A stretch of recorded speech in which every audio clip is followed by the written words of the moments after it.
স্বাগত পদশিকা টিভি। পদশিকা টিভিকে যারা এখনো সাবস্ক্রাইব করেননি, আপনাদের অনুরোধ করছি সাবস্ক্রাইব করতে। দর্শক বন্ধুদের অনুরোধ, এবং দর্শক বন্ধুরা নিত্য নতুন ভিডিও পেতে সাবস্ক্রাইব করুন। আজকের মূল আলোচনা ইতিহাসের বিকৃতি। এ বিষয়ে আলোচনা করবেন মোহাম্মদ নজরুল ইসলাম, উচ্চ মাধ্যমিক স্কুলের ইতিহাসের শিক্ষক, এবং এই বিষয়টি নিয়ে সঞ্চালনা করছেন নজরুল ইসলামের সঙ্গে মোহাম্মদ আলিমুজ্জামান সাহেব। আপনারা দেখুন, শুনুন, আশা করি ভালো লাগবে।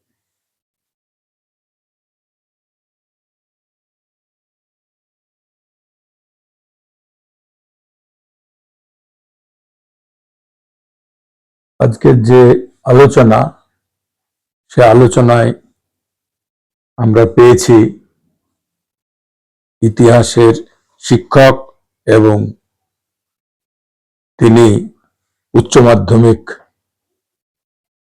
বিদ্যালয়ের সহকারী প্রধান শিক্ষক তথা ভারপ্রাপ্ত শিক্ষক নজরুল ইসলামকে।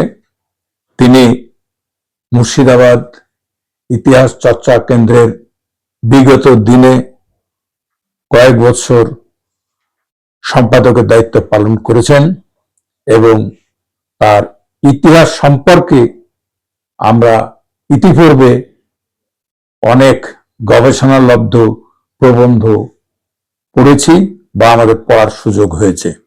আজকে তাকে আমরা এই প্রদর্শিকার পেয়ে ধন্য। তাকে কিছু প্রশ্ন করব আমরা এবং তা থেকে আমরা অনেক কিছু জানতে পারবো। বর্তমান ভারতবর্ষে ইতিহাসের বিকৃতি অহরহ ঘটছে, সঙ্গে সঙ্গে স্থান কাল সেখানকারও নাম পরিবর্তন হচ্ছে। এগুলো আমরা গভীর দুঃখের সঙ্গে লক্ষ্য করছি। আমি প্রথমে নজরুল ইসলামকে জিজ্ঞাসা করব যে ইতিহাস বলতে কি আমরা বুঝবো। ইতিহাসের ধারণাটা মূলত আমাদের কম বেশি প্রত্যেকেরই জানা। সাধারণভাবে বলা হয়ে থাকে অতীতের ঘটনাবলী, সেটাই ইতিহাস। এর বাইরেও গভীর দৃষ্টিভঙ্গি থেকে এটা উপলব্ধি করার দরকার। ইতিহাস কিন্তু কেবলমাত্র ঘটনাপঞ্জের বিবরণ নয়, এটা এমন একটা বিষয়, মূলত এটা একটা ছবির গ্যালারির মতো, যেখানে উন্মোচিত হয় মানব জাতির সাফল্য, ব্যর্থতা, উৎকর্ষ, অপকর্ষ, সভ্যতার উত্থান পতনের চুলচেরা বিশ্লেষণ। ইতিহাস হচ্ছে আগামী দিনের পথে মানব জাতির দীর্ঘ যাত্রার লক্ষ্য, প্রমাণ। এখানে অতীত মিশে যায় বর্তমানের সাথে, আর ভবিষ্যৎ এগিয়ে যায় সামনের দিকে। অতীত কাল থেকে শিক্ষা নেওয়ার জন্য মানব জাতিকে ইতিহাস একটা বিরাট সুযোগ এনে দেয়, যার দ্বারা তারা বর্তমানকে পুনর্গঠন করতে পারে, একটি অপেক্ষাকৃত সুন্দর ভবিষ্যতের পথ প্রশস্ত করতে পারে। এটাই হচ্ছে মূলত ইতিহাস। ইতিহাস চর্চার একটা গভীর লক্ষ্য আছে। এই লক্ষ্য বিষয়ে যদি আপনি জানতে চান, আমি বলবো যে সভ্যতার উৎকর্ষতার জন্য মানব জাতি কিভাবে সুখে শান্তিতে বেঁচে থাকবে, তারা সভ্যতা কিভাবে অগ্রগতি ঘটাবে, সেই কলা কৌশলগুলো অনুশীলনের মাধ্যম হচ্ছে ইতিহাস চর্চা। অতীতের যে ঘটনাবলী ঝাড়াই বাছাই করে বর্তমানের উপযোগী করে তোলা এবং বর্তমানকে আরো কল্যাণকামী অগ্রযাত্রার দিকে এগিয়ে নিয়ে যাওয়াটাই হচ্ছে ইতিহাস চর্চার প্রধান লক্ষ্য। এক্ষেত্রে ইতিহাস চর্চার ক্ষেত্রে রাষ্ট্রের কোনো ভূমিকা থাকে কিনা বা রাষ্ট্রের ভূমিকা আছে কিনা, এটা একটা মূল্যবান প্রশ্ন করেছেন আপনি। ইতিহাস চর্চার ক্ষেত্রে রাষ্ট্রের ভূমিকা চলেই আসে। কার্ল মার্ক্সের একটা বহুল প্রচলিত উক্তি আপনাকে বলি। তিনি বলেছেন শ্রেণীবিভক্ত সমাজের ক্ষেত্রে, যে কোনো শ্রেণীবিভক্ত সমাজের ক্ষেত্রে, the ideas of the ruling class are the ruling ideas of their, অর্থাৎ শাসক শ্রেণীর ধারণাগুলোই যুগের প্রাধান্যকারী ভাবনা। যুগে যুগে শাসক শ্রেণী তাদের নিজস্ব ভাবনা, তাদের উদ্দেশ্য, তাদের লক্ষ্য, তাদের কর্মসূচি, এগুলোকে জনসমাজে প্রতিষ্ঠা করার প্রয়াস চালিয়ে থাকে এবং এই প্রয়াস চালানোর ক্ষেত্রে অন্যতম মাধ্যম হিসাবে তারা ইতিহাসকে ব্যবহার করে থাকে।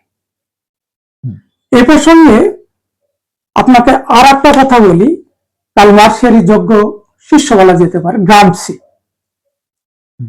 তিনি খুব সুন্দরভাবে বলছেন যে যুগে যুগে রাষ্ট্র তার চিন্তাধারাকে জনসমাজে প্রতিষ্ঠা করার জন্য আধিপত্য বিস্তারের পথটাকে অবলম্বন করে। এই আধিপত্য বিস্তারের যে দিক, এটাকে প্রতিষ্ঠা করার জন্য তারা কিন্তু মূলত দুটো পথ অবলম্বন করে। একটা হচ্ছে বল প্রয়োগের রাস্তা, আর একটা হচ্ছে বিশ্বাস উৎপাদনের ক্ষেত্র। এই বল প্রয়োগের যে কার্যাবলী, সেটা ইউরোপে একটা ভিন্ন দৃষ্টিকোণ থেকে হয়ে থাকে। তার কারণ ইউরোপের মানুষ বেশিরভাগ শিক্ষিত, সচেতন, যুক্তিবাদী। এই কাজটা করে থাকে সেখানকার রাষ্ট্র এবং রাষ্ট্রের ছত্রছায়ায় রাজনৈতিক বিভিন্ন প্রতিষ্ঠান এবং মূলত একটা সিভিক সোসাইটি। আর বিশ্বাস উৎপাদনের ক্ষেত্রেও কিন্তু সিভিক সোসাইটি একটা গুরুত্বপূর্ণ ভূমিকা পালন করে থাকে।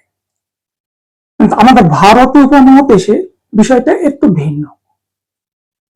আমাদের ভারতীয় উপমহাদেশে যে অভিজ্ঞতার নিরীক্ষে আমরা দেখছি, এখানে এই বিশ্বাস উৎপাদনের ক্ষেত্রে যে কাজটা, সেই দায়িত্বটা পালন করছে মূলত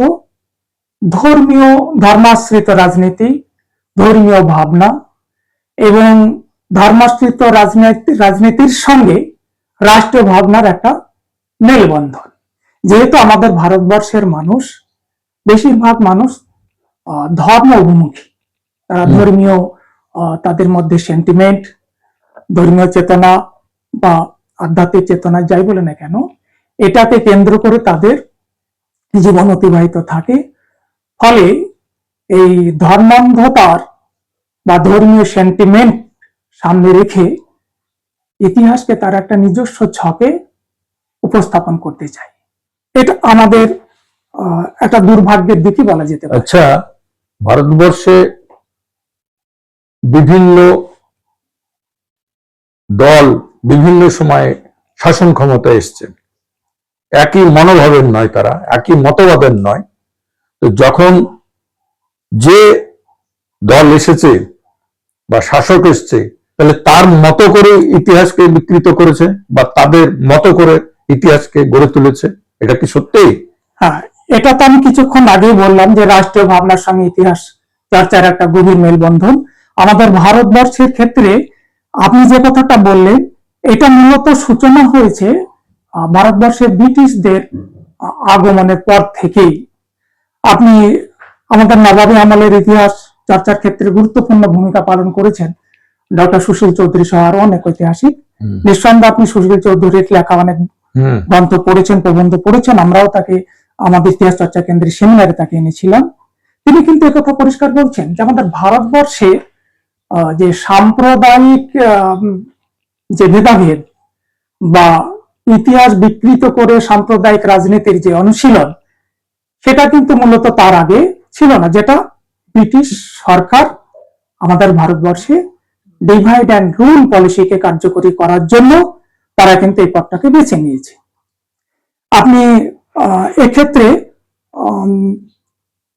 আপনি মিলের কথা যদি ধরা যায়, ভিনসেন্ট স্মিথের কথা যদি ধরা যায়, তারা কিন্তু আমাদের ভারতবর্ষের ইতিহাস চর্চার যে দৃষ্টিভঙ্গি, সেটাকেই তারা একটা সাম্প্রদায়িকতার মোড়কে ব্যাখ্যা করার চেষ্টা করেছেন।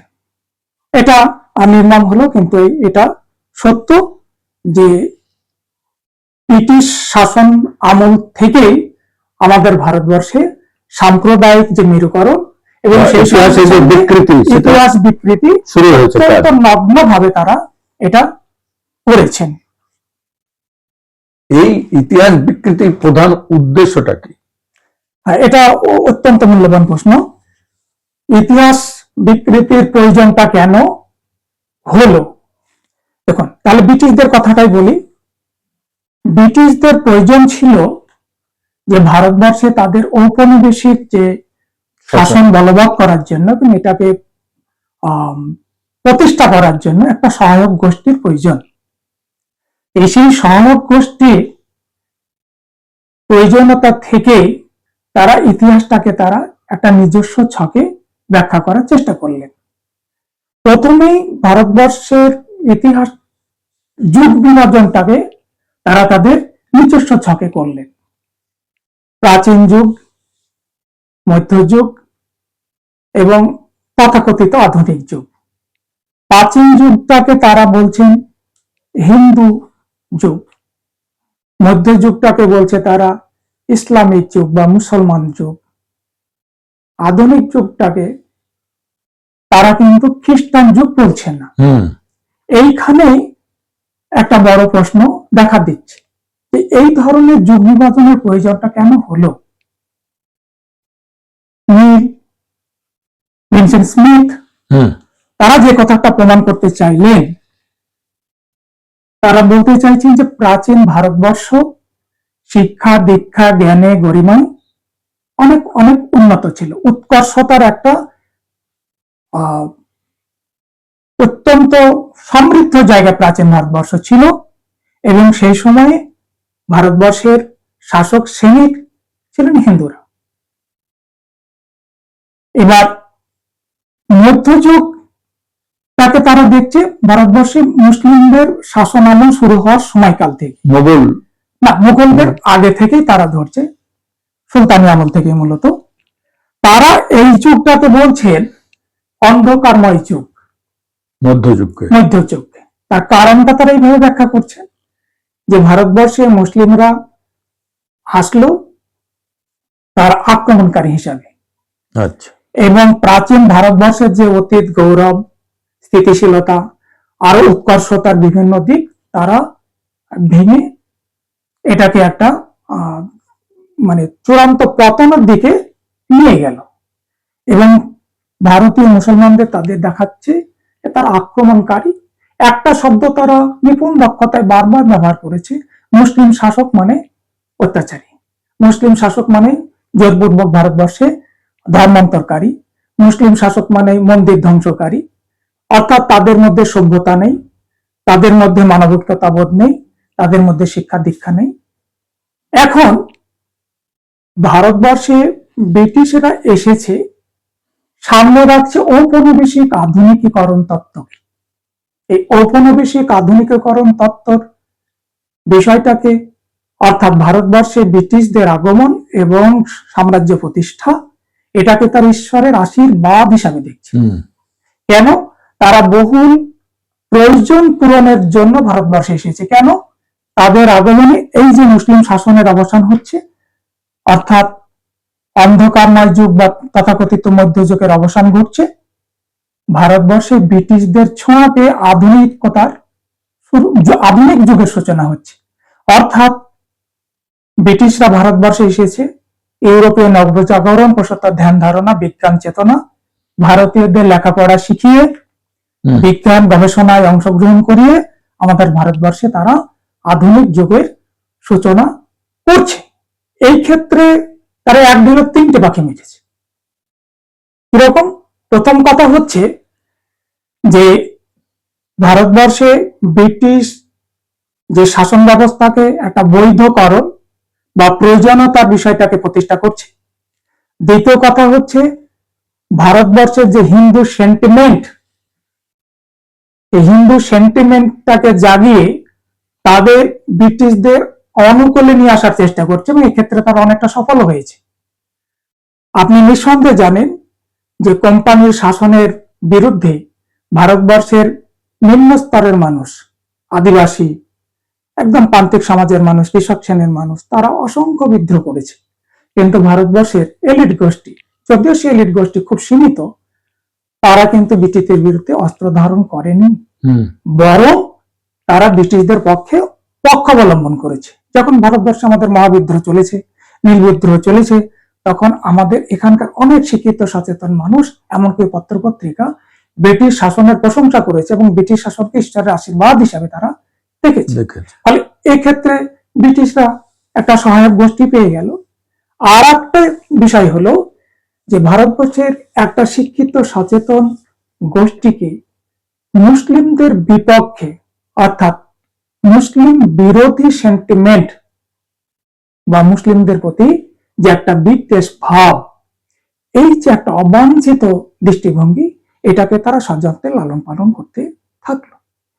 ফলে কি আমাদের ভারতবর্ষে এই যে সাম্প্রদায়িক মেরুকরণ, এই বিষয়টা অনেকটা প্রতিষ্ঠা পেয়ে গেল। এখন প্রশ্ন হলো যে বর্তমানে তো ভারতবর্ষে ব্রিটিশ শাসন নেই, আমরা তো স্বাধীন, আমরা দীর্ঘ স্বাধীনতার পথ অতিক্রম করে আমরা স্বাধীনতা পেয়েছি। এখন তো আমরা আমাদের নিজের দেশটাকে একটা নিজের মতো গড়ে তোলার সেই লক্ষ্যে ইতিহাসটাকে আমরা সেইভাবে গড়ে তুলতে পারতাম, কিন্তু সেই কাজটা হয়নি। বরং গবেষকরা বলছে যে ভারতবর্ষের স্বাধীনতার পরবর্তী সময়েও বেশ কিছু ভারত ঐতিহাসিক এবং তার আগে থেকে ব্রিটিশ অনুসৃত ইতিহাস চর্চাকেই মূলত অনুসরণ করে গিয়েছে। সেটা সাহিত্যের মাধ্যমে হয়েছে, বঙ্কিমবাবুরা, নমিচন্দ্র সেন, তারা এইভাবে করেছেন, রাজনারায়ণ বসুর মতো মানুষেরা এগুলো করেছে। এই বিষয়টাই আমাদের ভারতবর্ষে যেটাকে বলা হচ্ছে হিন্দু পুনর্জাগরণবাদ। আপনি নিঃসন্দেহে আমরা মনে করতে পারি যে ব্রিটিশদের যে ইতিহাস, সেই তার ধারাবাহিকতা এখনো চলছে। এটা আপনাকে একটা গ্রন্থের কথা বলি, ডক্টর রামানুজ ত্রিপাঠী, তার একটা অতি মূল্যবান গ্রন্থ দ্য চ্যালেঞ্জ ইন ইন্ডিয়া। নিঃসন্দেহে আপনি এটা পুরো পড়ে না থাকলেও অনেকগুলো বিষয় আপনি পড়েছেন বা প্রবন্ধ লিখতে ব্যবহার করেছেন, তিনি কিন্তু এটা প্রমাণ করছেন। আপনি যদি সুরজিৎ দাশগুপ্তের লেখা ভারতবর্ষ ইতিহাস, ভারতবর্ষ ইসলাম, এই গ্রন্থটা যদি পড়েন, আপনি যদি আমাদের অমর্ত্য সেনের দাদু ক্ষিতিমোহন সেন তার লেখা ভারত পরিক্রমা যদি আপনি পড়েন, এগুলোর আপনি প্রামাণ্য নথি হিসাবে এখানে দেখতে পাবেন এবং তারা এটা ব্যাখ্যা করছেন। অর্থাৎ ভারতবর্ষের বেশ কিছু ঐতিহাসিক ব্রিটিশ অনুসৃত সাম্রাজ্যবাদী ইতিহাস চর্চার যোগ্য অনুসারী বলা যেতে পারে। এটা আমাদের একটা নির্মম বাস্তবতা। আমরা এই যে ইতিহাস বিকৃতি চলছে, এর বিরুদ্ধে কিভাবে কাজ করতে পারি?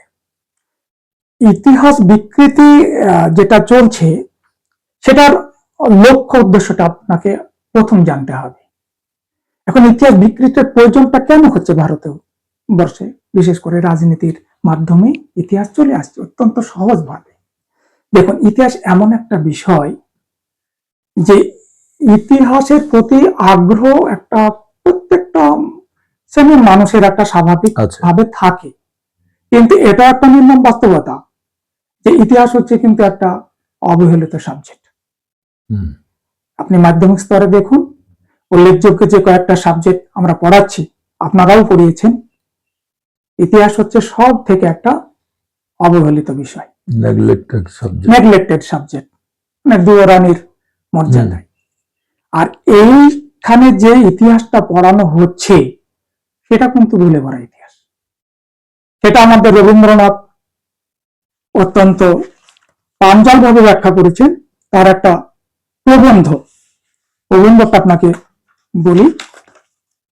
ভারতবর্ষ ইতিহাস চর্চা বলে একটা প্রবন্ধ তিনি লিখেছিলেন, এটা শান্তিনিকেতন থেকে প্রকাশিত হয়েছিল। সেখানে তিনি বলছেন, আমাদের নিজেদের আজন্মকালীন সামাজিক সংস্কার ও ধর্মবিশ্বাস কুয়াশার মতো ইতিহাসের ক্ষেত্রকে আচ্ছন্ন করিয়াছে, সত্যকে নিরপেক্ষভাবে স্পষ্ট করিয়া দেখিতে বাধা দিতেছে। রবীন্দ্রনাথ স্বীকার করছে। তাহলে ইতিহাসে নিঃসন্দেহে ভেজাল আছে। ইতিহাস বিকৃতিটা ঘটানো হচ্ছে একটা পরিকল্পিত ভাবে। কেন? ভারতবর্ষে বর্তমানে সংসদীয় রাজনীতি, তার মানে নির্বাচন, নির্বাচন মানে সংখ্যাগরিষ্ঠের একটা খেলা। হুম, আর সংখ্যাগরিষ্ঠতা অর্জনের জন্য কি সংখ্যাগুরুর আবেগ জাগরণের একটা প্রয়াস। হুম, তাহলে সংখ্যাগুরুর আবেগ জাগরণটাকে কিভাবে নির্বাচনের ক্ষেত্রে অর্থাৎ ভোট সাতবৎসর রাজনীতির ভোট বাক্সে প্রতিফলন ঘটানো যায়, এটা হচ্ছে মূল লক্ষ্য। এই যে ব্রিটিশরা যে সাম্রাজ্যবাদী দৃষ্টিকোণ থেকে, ঔপনিবেশিক দৃষ্টিকোণ থেকে ইতিহাস চর্চা শুরু করলেন, সেইটাকেই অনুসরণ করা হচ্ছে। কেন? ভারতবর্ষের দুটো বৃহত্তর জাতিগোষ্ঠী, হিন্দু এবং মুসলিম। হিন্দুরাই সংখ্যাগরিষ্ঠ, মুসলিমরা সংখ্যালঘু। এখন অ্যান্টি মুসলিম সেন্টিমেন্ট যদি সংখ্যাগুরু হিন্দুদের মধ্যে জাগানো যায়, তাহলে তার নিশ্চিত প্রতিফলন ঘটছে ভোটের রাজনীতিতে। তাহলে ইতিহাস বিকৃতির মহান কোন উদ্দেশ্য বা লক্ষ্য নয়, একটাই উদ্দেশ্য, যে এই বিকৃত ইতিহাস মানুষের মধ্যে ঢুকিয়ে দাও, ঘৃণা বিদ্বেষের একটা পরিবেশ তৈরি করা হোক, যেখানে জাতীয় সংহতির কথা না ভেবে এখানে বিকর্ষণের পথ ধরে এগোতে চাইছে। এইটাকে সামনে রেখে কিন্তু ইতিহাস বিকৃতিটা এবং রাষ্ট্রশক্তির সহায়তায় রাষ্ট্র এখানে যোগ্য সহায়কের ভূমিকা নিচ্ছে। হুম, তার কারণ আপনাকে রবীন্দ্রনাথের কথা বললাম, টি.এস. এলিয়টের একটা সুন্দর উক্তি আছে। তিনি বলছেন যে ইতিহাস অজস্র চোরা পথের গলিপথ। হুম, অর্থাৎ তিনি ইতিহাস বিকৃতির বিষয়টাই এখানে তুলে ধরতে চাইছে। প্রকৃতপক্ষে ইতিহাসের প্রাণ সত্য, হুম, কিন্তু ঘটনা হলো যাবতীয় যা কলঙ্ক সেটা কিন্তু ইতিহাস চর্চার মধ্য দিয়ে আসছে। যে আধুনিক ইতিহাস চর্চার জনক ইবনে খালদুন, হুম, তিনি যে কথাটা স্পষ্টভাবে বলেছেন যে একজন ঐতিহাসিককে হতে হবে বিজ্ঞান মনস্ক, যুক্তিবাদী, নিরপেক্ষ দৃষ্টিভঙ্গির অধিকারী। কিন্তু বর্তমানে ইতিহাসটা হচ্ছে কি একটা পরিকল্পিত ছকে ঐতিহাসিকদের নিজস্ব মন গড়া দৃষ্টিভঙ্গির প্রতিফলন সেখানে ঘটছে। কোন ঐতিহাসিক প্রকৃতপক্ষে ঘটনাবলীর পরিবর্তন করতে পারে না, কিন্তু ইতিহাস চর্চার দৃষ্টিভঙ্গির ক্ষেত্রে কিন্তু তারা একটা বড় ধরনের পরিবর্তন আনতে পারে। হুম, ফলে রাষ্ট্রীয় ভাবনা, সেই ভাবাদর্শে ভাবিত ঐতিহাসিক বা সেই ধরনের কাজকর্মে যারা উদ্দেশ্যে কাজ করছেন, তাদের দৃষ্টিভঙ্গির একটা সমন্বয় ঘটে যাচ্ছে এই ইতিহাস বিকৃতির মধ্য দিয়ে। এখন আপনি যে কথাটা বললেন যে আমরা সাধারণ মানুষ, হুম, এক্ষেত্রে কিভাবে এই ইতিহাস বিকৃতির তাকে রুখে দেওয়ার প্রয়াস চালাতে পারি, এটা অত্যন্ত মূল্যবান প্রশ্ন আমাদের কাছে, এবং এটা আমাদের একটা মৌলিক কর্তব্য বলা যেতে পারে। হুম, এক্ষেত্রে আমাদের ভাবতে হবে যে ইতিহাস বিকৃতির যেটা করানো হচ্ছে সেটাকে ঘৃণা বিদ্বেষকে আশ্রয় করে। আপনাকে আর একজন মার্কিন লেখক, কবিও তিনি,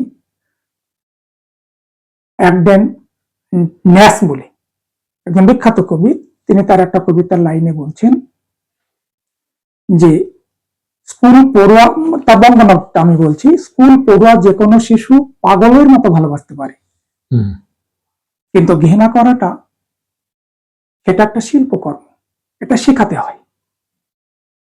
তাহলে বর্তমান যে ইতিহাসের সিলেবাসের মধ্য দিয়ে এই প্রয়াসটা কিন্তু চালানো হচ্ছে, যে শিশুরা ছোটবেলা থেকেই অত্যন্ত সচেতন ভাবে ইতিহাসের পাঠের মধ্য দিয়ে এক শ্রেণীর মানুষের মধ্যে হীনমন্যতা জেগে উঠছে, আর এক শ্রেণীর মানুষের মধ্যে জাতি বিদ্বেষের ভাবনা জেগে উঠছে।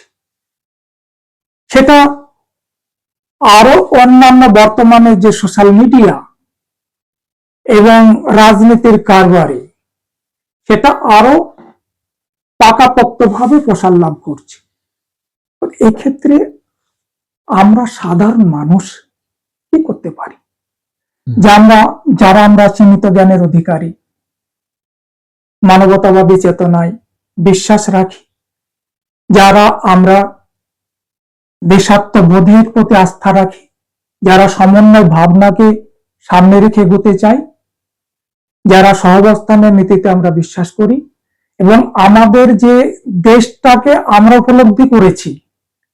প্রথম কথা হলো আমাদের দেশের যে অতীত ইতিহাস, ঐতিহ্য, গর্বের দিক, যে বিষয়গুলো আমাদের এই প্রজন্মকে জানাতে হবে।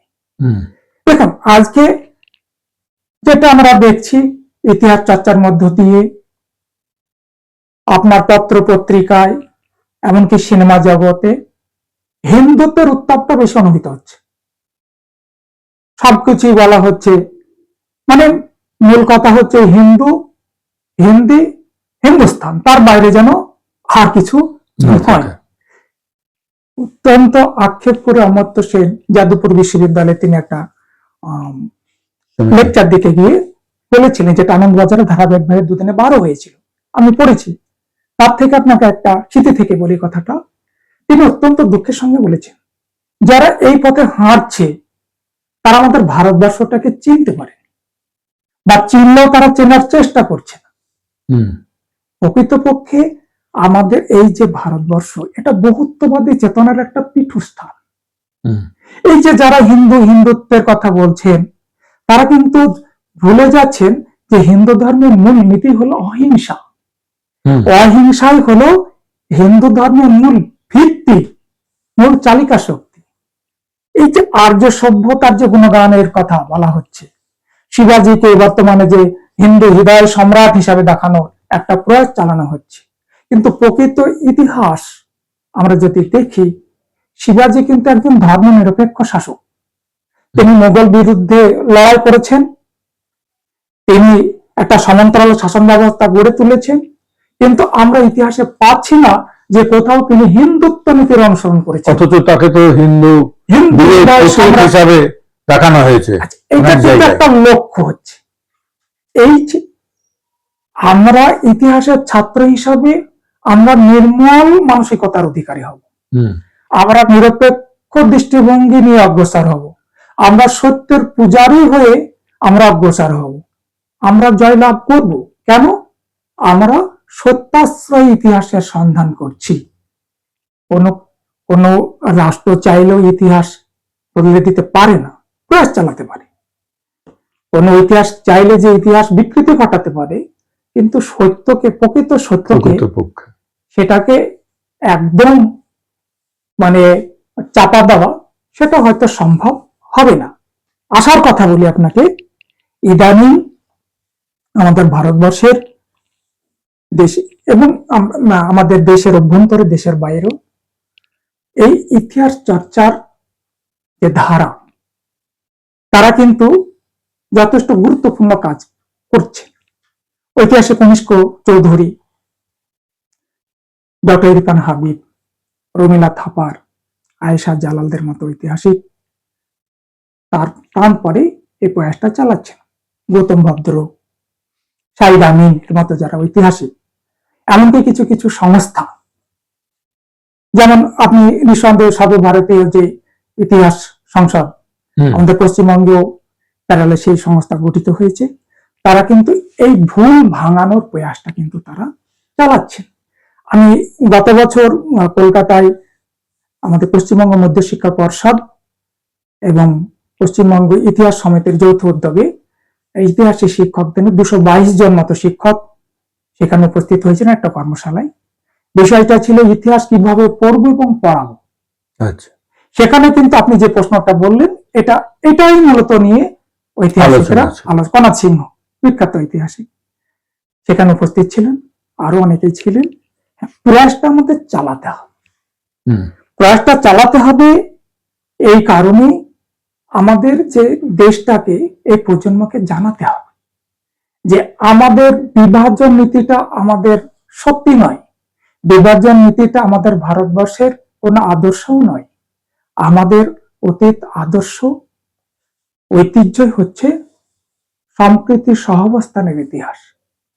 এই দেশ কখনোই কোনো একটা নির্দিষ্ট জাতিগোষ্ঠীর নয়, নির্দিষ্ট কোনো ধর্মের নয়, বহুত্ববাদী চেতনার আলোকে এই দেশ এবং যুগে যুগে যে সমন্বয়ের ধারা আমাদের ভারতবর্ষে, আপনি খেয়াল করুন, প্রাচীন ভারত থেকেই দেখুন, আমরা যদি সম্রাট অশোকের কথা চিন্তা করি, তিনি তো ধর্ম বিশ্বাসে বৌদ্ধ ধর্মাবলম্বী ছিলেন, কিন্তু তিনি জাতীয় সংহতির যে আদর্শ, সেখানে কিন্তু বহুত্ববাদী চেতনাকে সামনে রেখে তিনি অগ্রসর হয়েছিলেন। তিনি ধর্মাশ্রিত রাজনীতির ধারে কাছে যাননি, সকল মনীষীর পূজামম।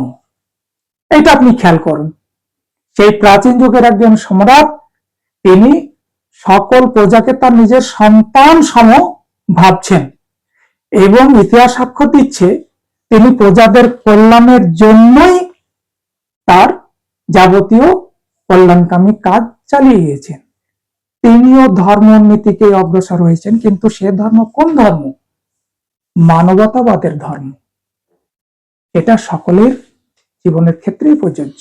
আমরা আলোচনার প্রায় শেষ পর্বে চলে এসেছি। একটা প্রশ্ন এখানে করি। আঞ্চলিক ইতিহাসের এখন বিভিন্ন জায়গায় দেখা যাচ্ছে এই চর্চা হচ্ছে, আমাদের দেশে সম্ভবত একটু পরে হলেও বিদেশে এগুলো আগে থেকে হয়েছে। তাই আঞ্চলিক ইতিহাস সম্পর্কে মতামত কি?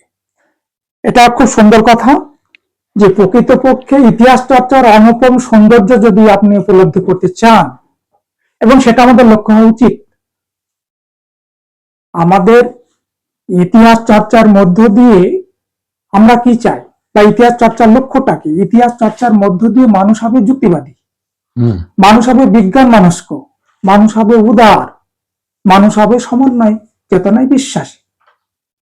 তো ইতিহাস চর্চার মধ্য দিয়ে যদি এই লক্ষ্যগুলো অর্জিত হয়, তাহলে আপনাকে অবশ্যই আঞ্চলিক ইতিহাসের প্রতি গুরুত্ব আরোপ করতে হবে। মানে ইতিহাস সম্পর্কে আমরা মনে করি যে রাজাদের কথা, এটা প্রচলিত ধারণা, দেশের উত্থান পতন, কিন্তু বর্তমানে ইতিহাস চর্চার ধারা পরিবর্তন হয়েছে। সেটা আমার থেকে আপনি ভালো জানেন যে সাবল্টারনেট গোষ্ঠীর বা নিম্ন বর্গের ইতিহাস চর্চার যে ধারা, রণজিৎ গুহ সহ শাহিদ আমিন, পার্থ বন্দ্যোপাধ্যায়, এই চট্টোপাধ্যায়, আরো অনেক ঐতিহাসিক এই আঙিনায় কাজ করছেন। তারা কিন্তু আঞ্চলিক ইতিহাস চর্চার প্রতি যথেষ্ট গুরুত্ব আরোপ করছেন।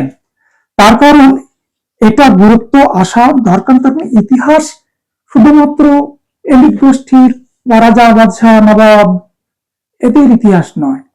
ইতিহাস হচ্ছে সাধারণ মানুষের জীবন কাহিনী, তাদের সংগ্রাম, তাদের ভাবনা, তাদের চেতনা, তাদের সৃজনশীল প্রয়াস, কর্মপদ্ধতি, সৃজনশীলতা, শিল্পকর্ম, সবই কিন্তু ইতিহাসের অঙ্গ এবং মানব সভ্যতার একটা চালিকা শক্তির একটা উৎকৃষ্ট মাধ্যম বলা যেতে পারে। তাহলে সেই বিষয়ে যদি আপনাকে চর্চা করতে হয়, কখনোই আঞ্চলিক ইতিহাস চর্চাকে বাদ দিয়ে নয়। সারা ভারতবর্ষের বিভিন্ন প্রান্তরে এই অমূল্য রতন লুকিয়ে আছে এবং এই প্রয়াসটা আমাদের আরো বাড়াতে হবে।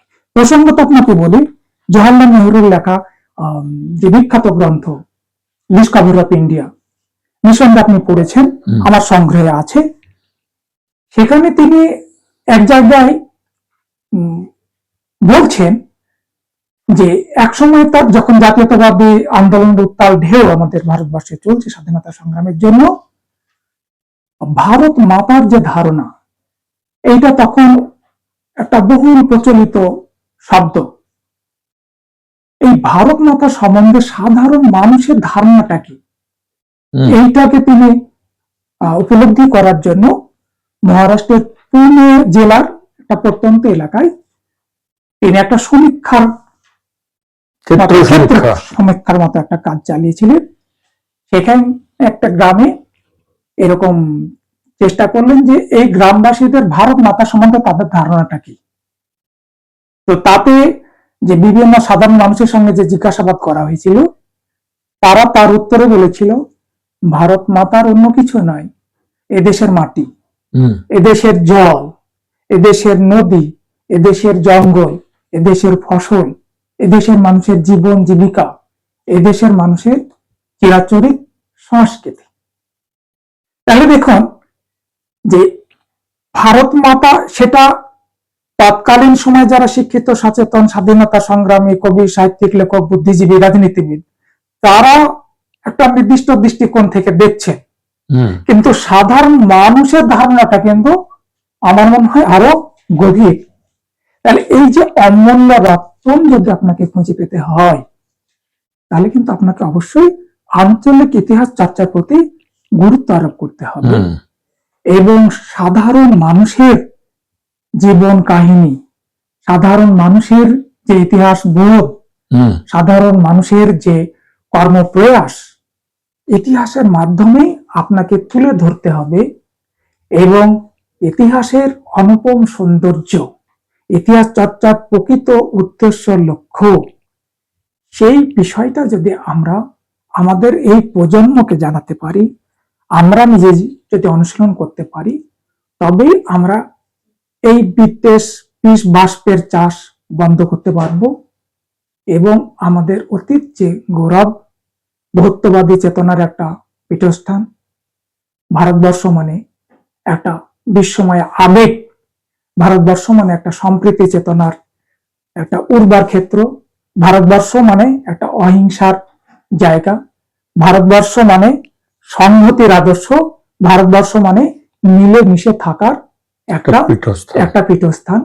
এই চেতনাটা প্রতিষ্ঠা করতে আমরা সক্ষম হব এবং আমরা আশাবাদী, যেহেতু আমরা সত্যের পূজারী, এই সত্য প্রতিষ্ঠা পাবে, বিকৃত ইতিহাস দূর হবে, সত্যাশ্রয় ইতিহাস প্রতিষ্ঠা পাবে। ইতিহাস শুধু সংঘাতের বিষয় নয়, ইতিহাসের যুদ্ধের কাহিনী আছে, সংঘাতের কাহিনী আছে, আপোষের কাহিনীও আছে। শুধুমাত্র যুদ্ধ, হিংসা, রক্তপাত এর মধ্য দিয়ে যে মানুষ যুগে যুগে সংঘাত করেছে ঠিকই, বিবাদ করেছে ঠিকই, কিন্তু আপোষের মধ্য দিয়ে যে সভ্যতাকে এগিয়ে নিয়ে গিয়েছে, এটাও কিন্তু একটা প্রাণবন্ত ইতিহাস। এই বিশ্বাস আমাদের অন্তরে রাখা উচিত। আজকের আলোচনা খুব সুন্দর হয়েছে। আমরা ইতিহাস বিকৃতি সম্পর্কে ইতিহাসের শিক্ষক বা প্রাবন্ধিক নজরুল ইসলামের কাছে নিশ্চয়ই সমৃদ্ধ হয়েছে অনেকেই। এখানে আজকের আলোচনা শেষ করছি। অনেক অনেক ধন্যবাদ।